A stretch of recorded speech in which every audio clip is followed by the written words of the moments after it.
Be greeted by me. In this slow-moving picture show I will be addressing a more concrete factor of our world. It ties into the fallacy of dualism, where good and evil, left and right fail to encompass the realities of our species. But we go deeper and leave the big picture for another time. We now talk about militancy and ecology.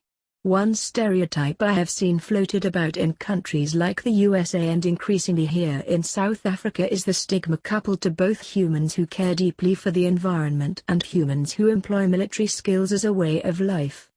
I will reduce these fallacious notions to their purest forms: humans who are worried by the Anthropocene, worried by their species' impact on various habitats, are loving humans who do not really eat meat. They lower their carbon footprints by using so-called green forms of technology, and they donate to the eco-friendly cause of their choice. Military folks are soldiers of the army, or policemen, or extremists of both political and religious flavors. Most are sadistic or overly patriotic or religious, while others are traditionalists who dare not stray from their family's generational occupation.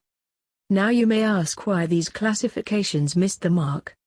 They might describe a select portion of these humans accurately, but they are selective simplifications, as are many other terms such as "don't do this because it is bad." Why? Because it is bad. This book or this person or this ideology or my emotions state so, and they are the only measure of truth in this universe. Moving on. I will now discuss the anti-poacher, in some countries called the game or park ranger. Yes, some of them may simply join to handle guns, or attack humans. However, the vast majority care about the environment around them. They know that humans are destroying the habitats of other animals, but what can they do against this on its current large scale with the consent or apathy of the vast majority? So they guard animals. They guard ecosystems that have been locked away from most forms of human involvement. These are humans that use guns and discipline and military tactics to stem the tide of poaching and other infringements of humans on these habitats.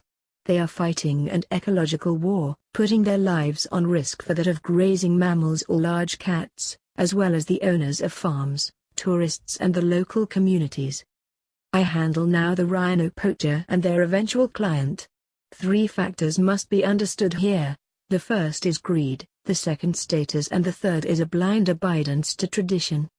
A rhino's horn is made of keratin. The nails and hair of a human are made of keratin.